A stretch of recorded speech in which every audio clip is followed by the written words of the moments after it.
Good evening and Om Sai Ram to all devotees across the globe. Shirdi की पावन भूमि से आप सभी को ओम साई राम और wishing you everyone a very happy Shri Guru Purnima. बाबा आप सभी को ढेर सारी खुशियाँ दे और आप सभी की प्रार्थना पूरी हो और श्री साई कृपा आप सभी पे हमेशा बनी रहे। बाबा का आशीष आप सभी को मिले, ये बाबा के चरणों में प्रार्थना। तो आज गुरु पूर्णिमा का मेन दिन है और आज हम बाबा से आप सभी डिवोटीज के लिए प्रेयर्स करते हैं कि आप सभी खुश रहे, स्वस्थ रहे। तो इसी मंगल कामना के साथ आज का सेकंड चैप्टर पारायण शुरू करते हैं। श्री सच्चिदानंद सद्गुरु साईनाथ महाराज की जय। Shri Gurudev Datta. Om Sai Ram. Let us understand chapter number 2 of the Sai Satcharithra, which is the purpose of the narration relating to the recounting of the naming ceremony. And before that, let us do a Namasmaran followed by chapter number 2, and then we'll conclude chapter number 2 with the Arti. ॐ श्री साई नाथाय नमः। ॐ श्री साई नाथाय नमः। ॐ श्री साई नाथाय नमः। ॐ श्री साई नाथाय नमः। ॐ श्री साई नाथाय नमः। ॐ श्री साई नाथाय नमः। ॐ श्री साई नाथाय नमः। ॐ श्री साई नाथाय नमः। ॐ श्री साई नाथाय नमः। Chapter number 2, the purpose of the narration relating to the recounting of the naming ceremony.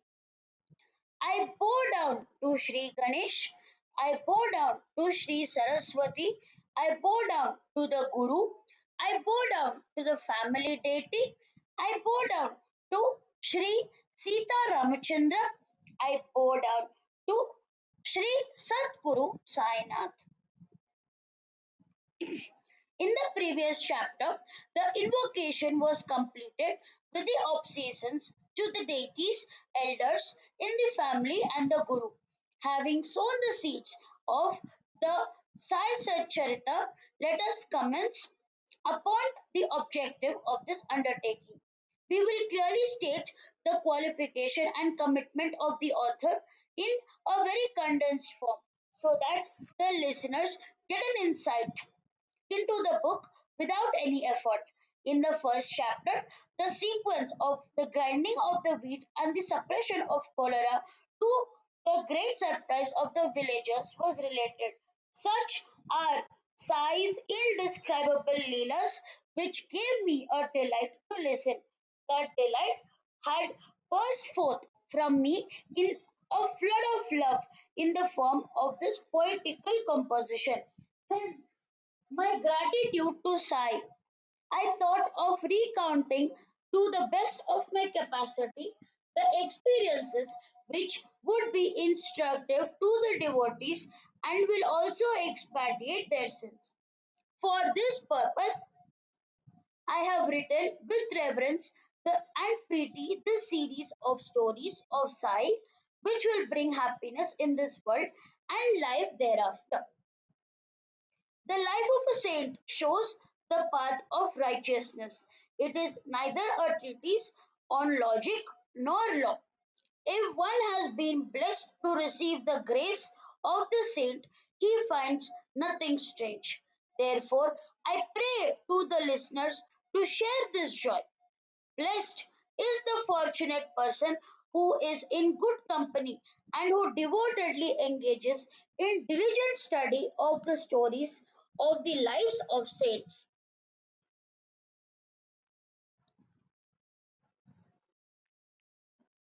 I was unable to write the biography of an intimate friend of long standing with whom I associate day and night. Then, how can I write the biography of a saint? When I am unable to know my own nature completely, how can I faultlessly describe the thoughts of a saint? When the four Vedas are silent in describing the inner self, then how can I understand the true nature of yourself? One should become a saint oneself, then try to truly understand the saint. So I already know my limitations in describing the saint. The water of the seven seas, those can be measured. The skies can be covered, but there is no mirror to reflect a saint. I know that I'm insignificant person, but when I realize Baba's tremendous powers, there arises uncontrollable emotional ripples of song. Hail, hail, Sai Raya, the refuge of the weak and the destitute. Infinite is your love and indescribable. Have mercy on me, your servant. With limited capacities, I am undertaking this venture of writing this account. Do not let me be ridiculed. Maharaj Dhyaneshwar says that whosoever writes biographies of saints are blessed by God. Then why should I be afraid? This inspiration to write was kindled by God Himself. Although I am dense and dull witted, He knows how best His own work can be completed. Whatever services devotees think of rendering to saints, it is the saints themselves who get it done. The devotees are merely ordained instruments. The real inspiration comes from saints. Essentially, it is Sai himself who is making me an ignorant person to write his own life story. Therein lies the greatness of this book, which evokes reverence and respect. Aesthetics, saints, or God can get their story written by anyone they choose by conferring grace upon them. Just as in the 1700 Sheikh, the saints inspired a person named Mahipati to render services to them and got their life stories written by him. Likewise, in the year 1800, Shake, the service of Das Ganu was availed by saints by getting him to write the following biographies which purified everybody, just as Mahipati has written four volumes named Bhakta Vijaya, Sant Vijaya, Bhakta Leelamrit, Sant Leelamrit. So Das Ganu has written two such volumes. One volume of books was Bhakta Lilamrit and the other was Sant Kathamrit. In both these volumes, he had described the modern day devotees and saints to the extent of the information available. The nectar like story of Shri Sai is narrated in the three chapters of Bhakta Lilamrit. Readers should read it from there. Similarly, in the 57th chapter of the Sant Katamrit, there is an instructive story told by Sai to a devotee which should also be read. Besides, the Leelas of Sai are to be found in Raghunath and Savitri Bhajan Mala from their own experiences. I can tell you that it will soothe the people to sing the abhangs and the padas. To the Bhajan Mala, a child of Baba Hari Sitaram Dikshit has lovingly contributed a preface in which he has showered the nectar-like tale of Sai's life, which is like a cloudfall of water for the thirsty chakor birds. Listeners should also partake of it reverentially. Even the miscellaneous poems of Das Ganu are also full of feeling and will please the hearts of the listeners while reading to the Leelas of Baba. Likewise, for the Gujarati devotees, a devotee called Amidas Bhavanidas Mehta has very lovingly written some tales of the miracles. Besides, some eminent devotees have published from the city of Pune, a series of tales of Baba under the title Sai Prabha. If such tales exist, then what is the need of this book? A doubt may arise in the minds of listeners. So please listen to this explanation. The life story of Sai is like a vast ocean, endless, inexhaustible, full of jewels. I'm just a lap wing. How can I empty the ocean? How can it ever happen? Similarly, the life of Sai is profound. It is impossible to describe it fully. Therefore, I will do as much as possible. Please be content with that. The inexhaustible and unexcelled stories of Sai gives peace to those who are deeply involved in their worldly affairs. The listeners will rejoice by listening to them, and his own devotees will have quietude of mind. Baba told stories of various kinds containing worldly advice in respect of common experiences and secret foibles of their own deeds. Well known are the divine Vedas. From these innumerable legends are renowned. Similarly, Baba told innumerable stories which are sweet and meaningful. Listening to them attentively, other pleasures become trivial. Hunger and thirst are forgotten, and there is deep contentment within. Some seek absorption into the essence of the Brahman, some seek proficiency in the eight branches of yoga, some the fullness of the rapture of samadhi. All these can be experienced by listening to the stories. The chains of bondage due to karma will be completely served, the mind illumined, and bliss experienced by all the listeners of this story. Therefore, I got this intense desire and inspiration to string together this garland of tales worthy of collection, believing it to be the best worship. But only a few words falling on the ear's misfortune of lifetimes will pass away. The one who has faith will be able to cross the worldly ocean by listening to the whole story with respect. He will make me his pen by holding my hand and making me write. I am taking the credit for namesake, but I'll just be an instrument of his writing. Year after year, after seeing Baba's Leelas, it became my preoccupation to collect the tales of Baba for his simple and loving devotees, those who have seen Baba but whose eyes were not satiated. For them, listening to the glories of Baba would be a purification and meritorious. Whoever is fortunate to have the desire to read this book, he will have happiness, bliss, and contentment. When these thoughts crossed my mind, I told Madhav Rao about them, but I was very doubtful how could I achieve this. As I am past 60, wisdom had fled helter skelter, and also due to my physical debility, my efforts may end up like an old man's prattle. Let my prattling be the love of Sai. I shall be able to obtain deliverance. Elsewhere, it will be useless. Hence, this effort of mine.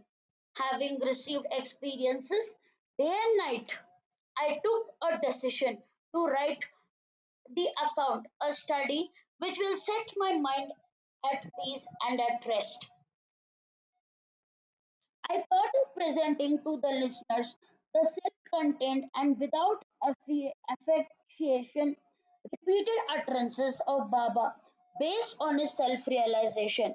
Baba told many parables, set many on the path of devotion. All that should be collected, and this collection would be Sai's religious verses. All those who tell these stories and those who listen reverentially both are benefited with eternal peace and rest. Listening to the stories told by Baba, they will forget their bodily ailments and if they concentrate and dwell upon them, liberation from the bondage will flow naturally. Stories from Shri Sai's own mouth abound more in sweetness than nectar.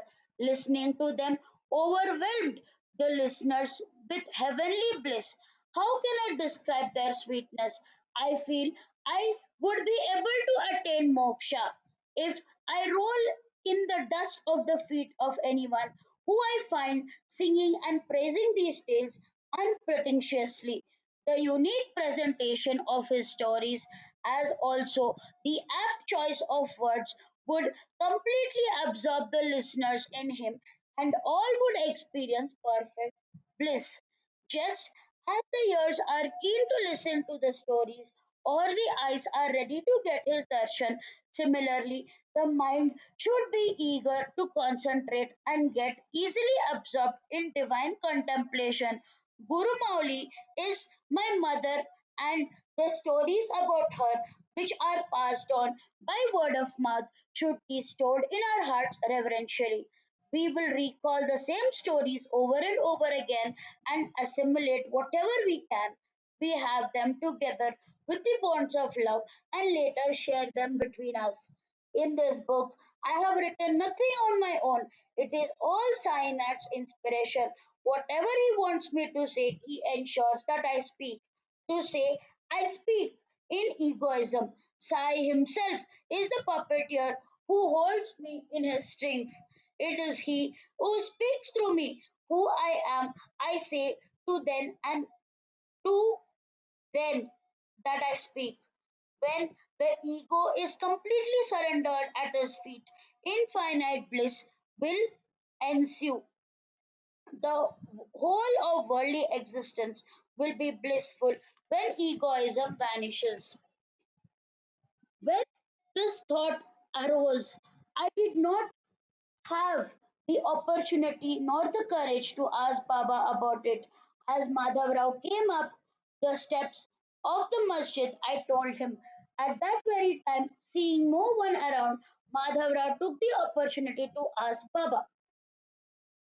Baba, this Anna Sahib says that he has in mind so to write your biography according to his ability, provided he has your consent. I am just a fakir wandering from door to door for alms, eating bhakri with or without vegetables and passing my days. Then why should there be my biography? It will invoke ridicule. Do not speak like this about this jewel. It must be put in a setting befitting it. May it be howsoever. Your permission is important. He will write if you give him your cooperation, or your grace will write it through him, vanquishing all evil forces.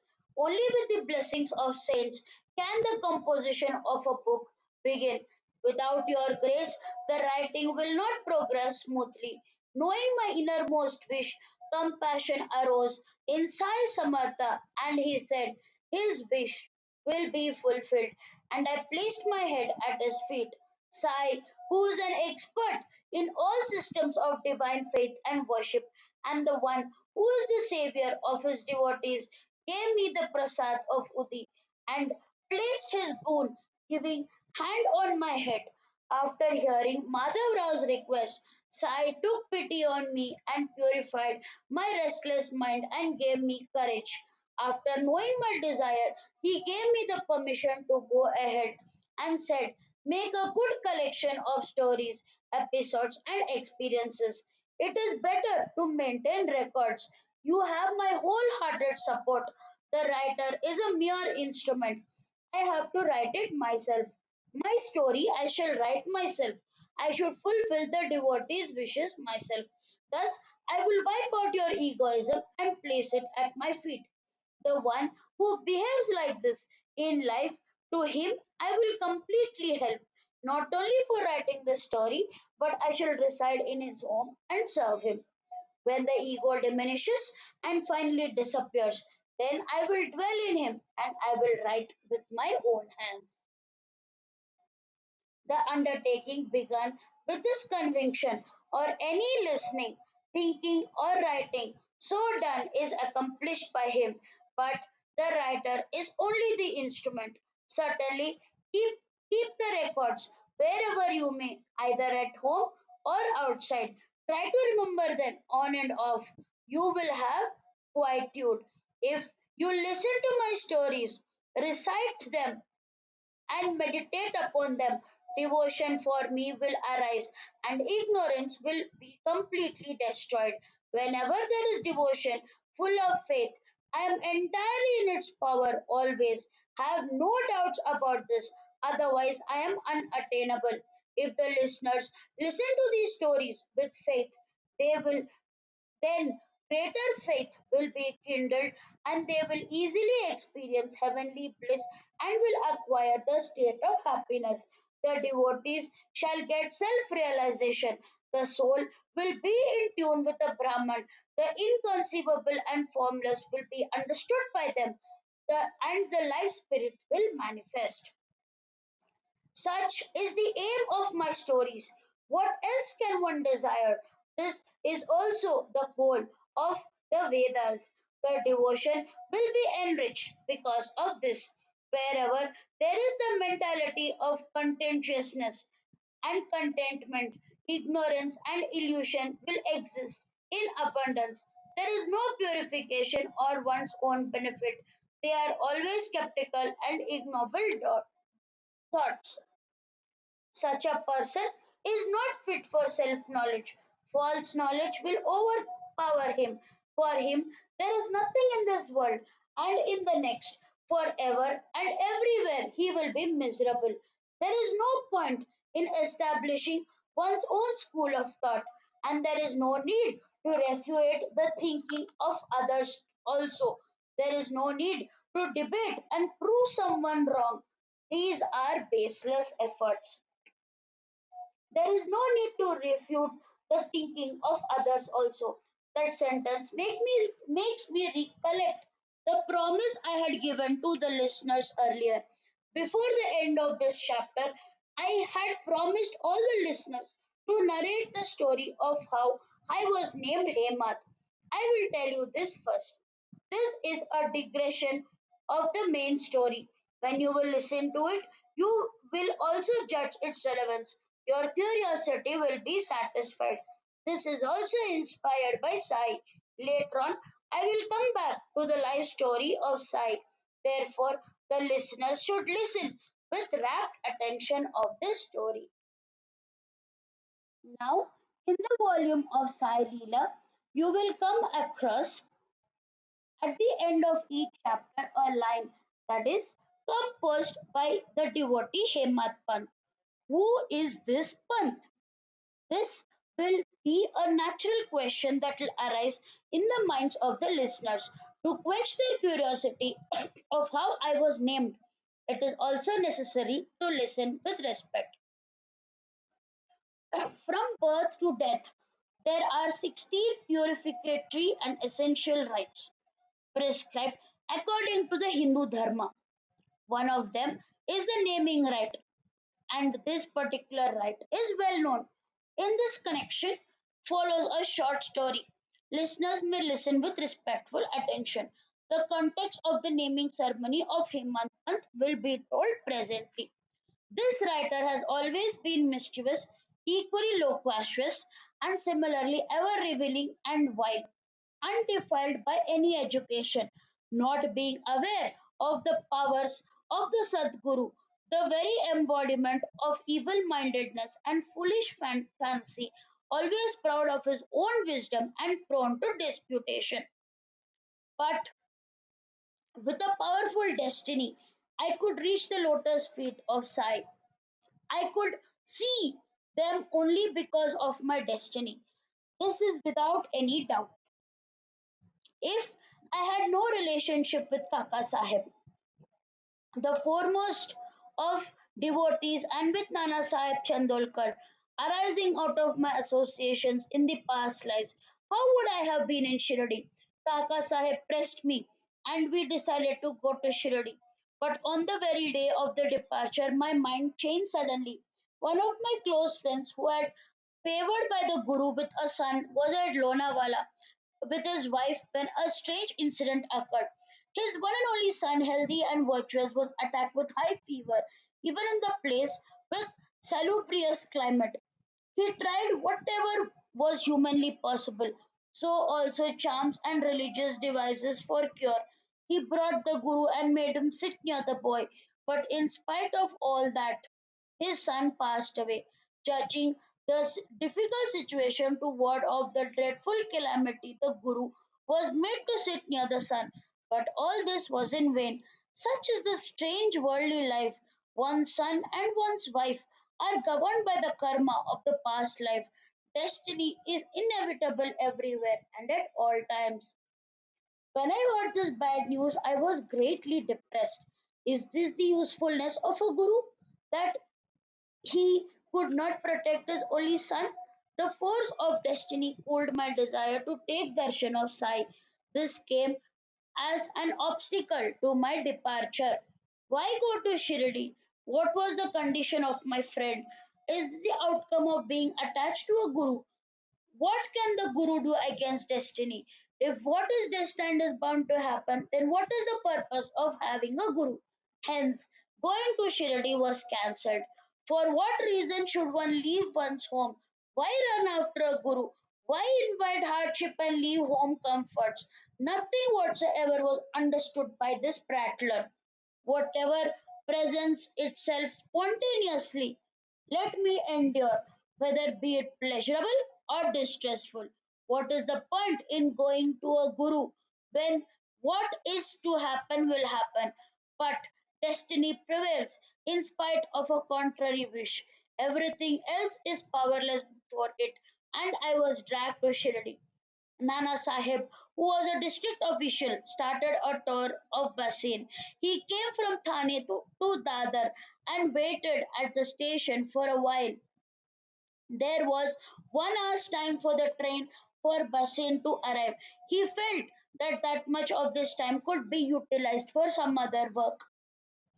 The moment he thought of this, a train arrived and going only up to Bandra and he boarded it. When the train arrived at his destination, I got a message and I went to see him immediately. As soon as we met, talk about Shirdi started. When will you go for Sai's darshan? Why is lethargy in going to Shirdi? Why are you procrastinating? Why is your mind not calm? When I saw Nana's earnestness, I felt ashamed. I told him frankly of the waywardness of my mind. Thereafter, Nana's earnest, lovable, and pure advice aroused me with the desire to go to Shirdi. Nana left only after taking promise from me to start immediately. Then I decided and re- I returned and decided to leave on my journey at an auspicious time. I packed my luggage and made all household arrangements. That very day in the evening, I started for Shirdi. I thought that the evening mail train should stop at Dadar. I therefore paid the fare and purchased the ticket to Dadaroli. But no sooner I boarded the train, and while I was still at Bandra, a Muslim, very agedly,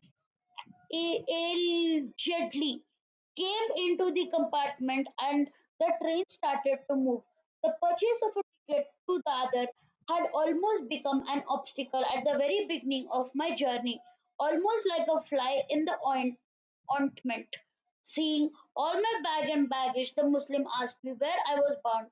I told him I was going to Dadar and catch a mail train to Manmad. Then timely he warned me not to get down at Dadar as the mail train would not stop there. He asked me to proceed to Victoria Terminus. Had I not got this timely suggestion, I would not have got the mail to Dadar. And I do not know then how my fickle mind would have reacted. But that day was destined for my departure. It was a luck coincidence that this favorable interlude, which I have related, suddenly took place. I reached Shirdi next morning between 9 and 10. There at Shirdi, Sahib Dikshit was waiting for me. This happened in the year 1910. There was then only Satte's Vada for pilgrims to stay. When I was aligned from the Tonga, my mind was choked with anxiety for the darshan. When would I bow my head at his feet? Waves of joy swelled up in my heart. Just then, Tatya Sahib Nulkar, a well known and foremost devotee of Sai, returned from the masjid and said, "Take darshan immediately. Baba, with his followers, is just round the corner of the Wada. Come and let us prostrate at his feet. Then he will go to the Lendi. Wait thereafter, when Baba returns, then you can go to the masjid and take darshan again at leisure." Hearing this, I hurriedly ran to the spot where Baba was and prostrated in the dust at his feet. My joy knew no bounds. What I actually saw far exceeded what Nana Sahib had told me. I considered myself blessed. My eyes were fulfilled. I had never heard of or seen any such personality.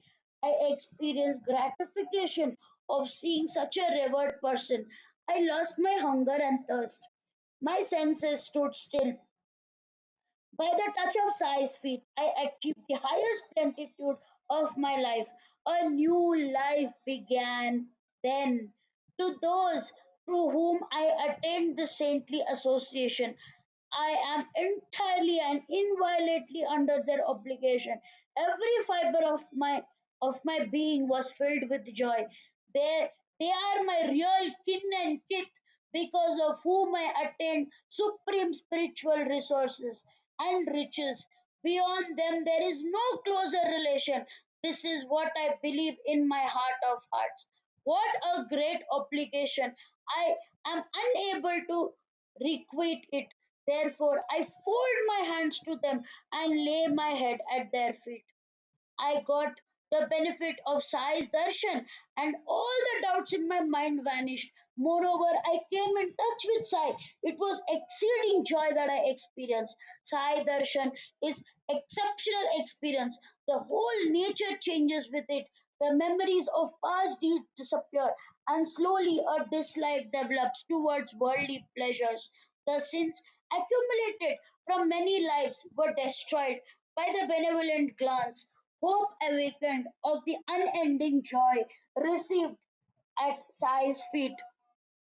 By my good fortune, I reached Sai's feet, which are as holy as the lake Manas, which will transform a crow like me into a swan.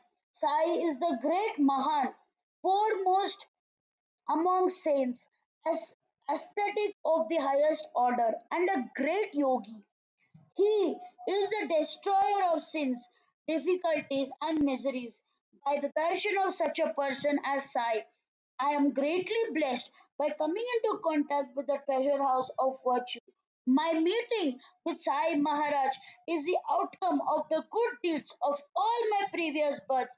If my eyes are filled with the form of Sai, then the whole world takes the form of Sai. On the very first day of my arrival to Shirdi, I had an argument with Bala Sahib Bhate on the necessity of having a guru. By giving up one's own independence, why should one rely on someone else? What is the need of a guru? Where is the competence in performing one's duties? For one should do one's own duties. What can a guru do for him who does not act? To one who is supine and lazy, who can give him anything? Just this way was my simple proposition. The other side had the opposite viewpoint. Obstinacy on both sides were equally balanced, and controversies continued. The source of all controversies is strong self conceit. This is the sign of egoism, without which there cannot be any such argument in the world. The arguments of the opposite side was that even if a person is learned and well versed in the Vedas, without the grace of a guru, such a person will only be academically free of bonds. Is the destiny more important or one's own efforts? A fierce dispute reached, and I said, what will you achieve by entirely depending upon your destiny? Then the opponent said, destiny is irresistible. The future cannot be averted. Even the most confident becomes helpless. Who can defy destiny? You may try doing something, and it may take quite a different turn. Keep your word jugglery to yourself. Your ego should be discarded. I said, how do you say so? One who makes efforts receives everything. How can destiny help an idler? One should raise himself by one's own efforts. Proclaim the Smritis. One cannot go further by disregarding this. Whatever one has to do, one should do for himself. Why should one follow a guru if one is not alert? Just a guru is not enough. How will a guru give success to an ill natured person who casts away his discrimination between right and wrong and means of self purification? There is no end to this argument. There will be no outcome. My only achievement was losing my peace of mind. Thus, this argument went on. No one was tired even for a moment.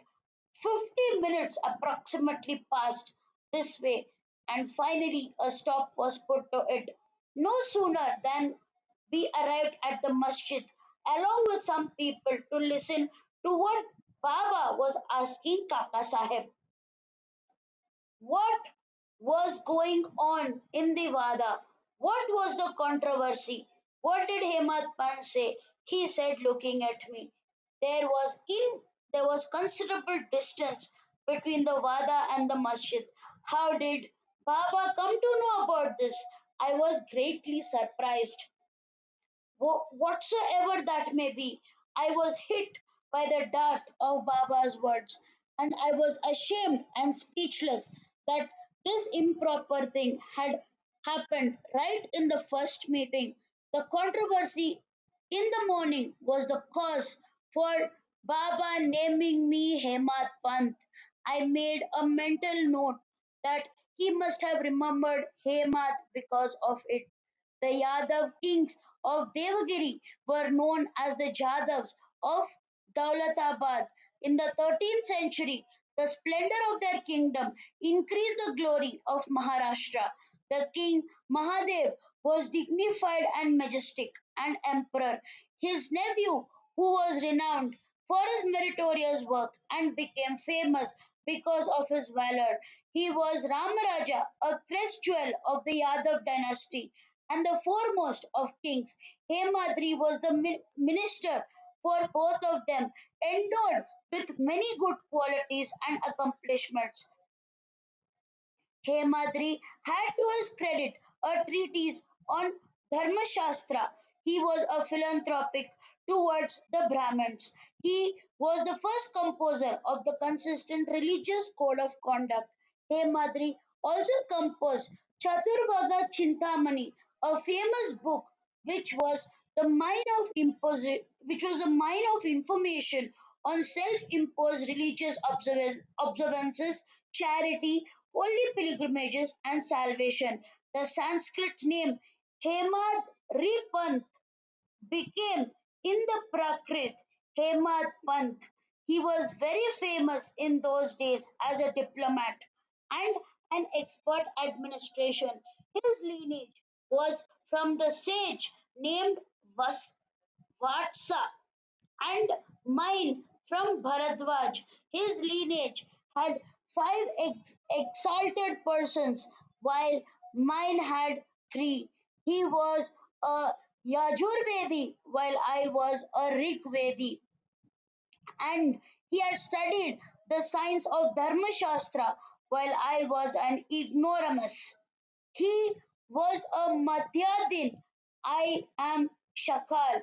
He was learned. I a prattler. He was a scholar. I was knave. Why this inept title for me? He was an expert politician and a statesman, and I was a dullhead. His Sanskrit book, Raja Prahasti, was famous, and I was unable to compose even a single verse. He was an author and well versed in fine arts. I was unlettered and ignorant. He was wise and authority in Dharma Shastra. I was unwise. His book, Lekhan Kalpatru, was a mine of many various poems.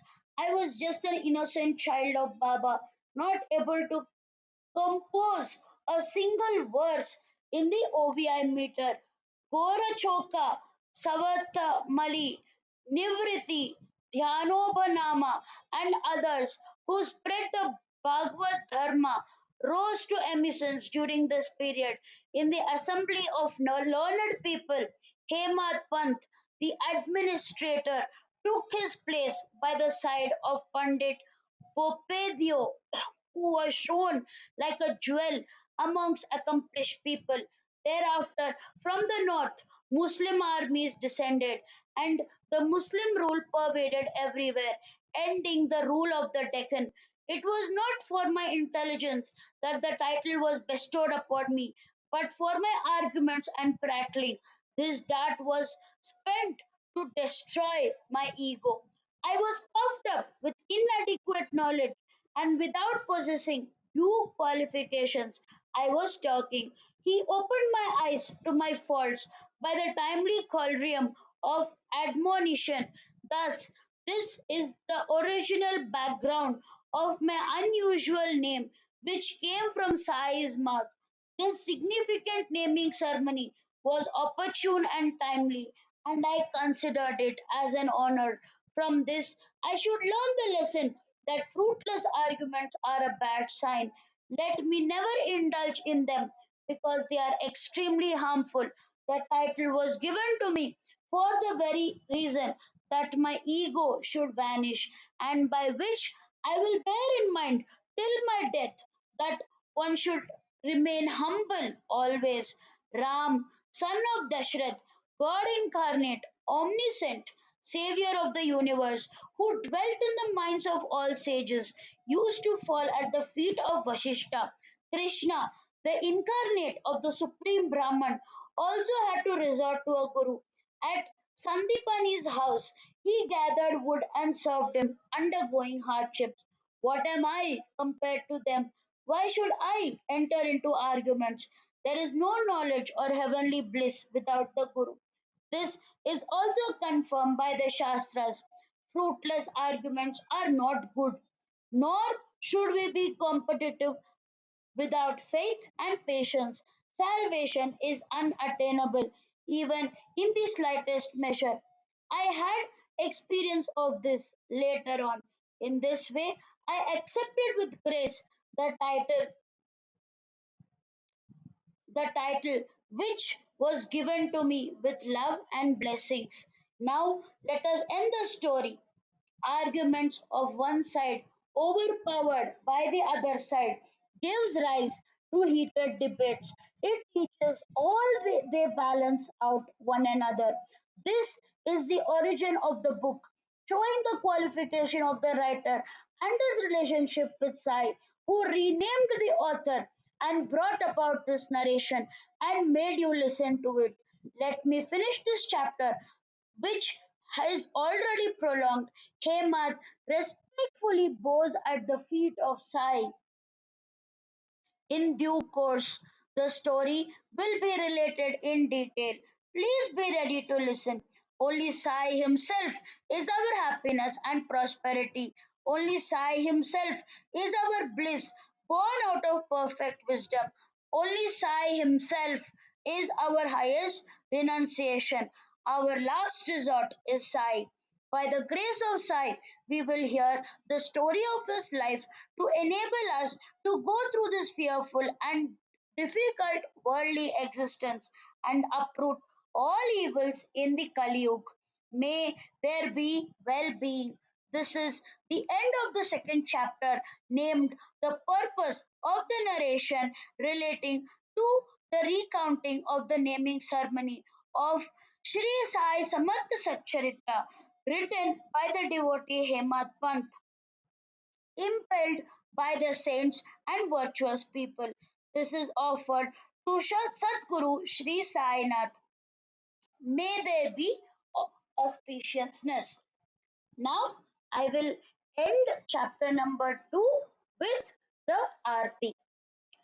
Shirdi माझे पंढरपूर साई बाबा रमावर बाबा रमावर साई बाबा रमावर शुद्ध भक्ती चंद्रभागा भाव पुंडलिक जागा पुंडलिक जागा भाव पुंडलिक जागा याव याव अवके जन करो बाबा श्री वंदन साई श्री वंदन करो बाबा श्री वंदन तनु पने बाबा साई भाव भाव माझे आई भाव माझे आई भाव भाव माझे आई तनेलो तांघन वने गचरण तोयासी पायन रूप तुझे प्रेमीन रंगीन अनंत पूजिम पवेव हिन बने नमा त्वमेव माता पिता त्वमेव त्वमेव बन्धु सदा त्वमेव त्वमेव विद्या दैरङ्गमेव त्वमेव सर्वं मम देवदेव कायेनु माचा प्रसन्नि हर्म उद्याकना वापतन स्वभाव करोमि अत्यं सकलन्तरस्मि नारायण इति समर्पयामि अच्युतं केशवं राम नाम नारायणं कृष्णदामोदरं वासुदेवं हरे माधवं माधवं गोपिका विलवं जानकी नायकं रामचन्द्रं हरे हरे राम राम राम हरे हरे हरे कृष्ण कृष्ण कृष्ण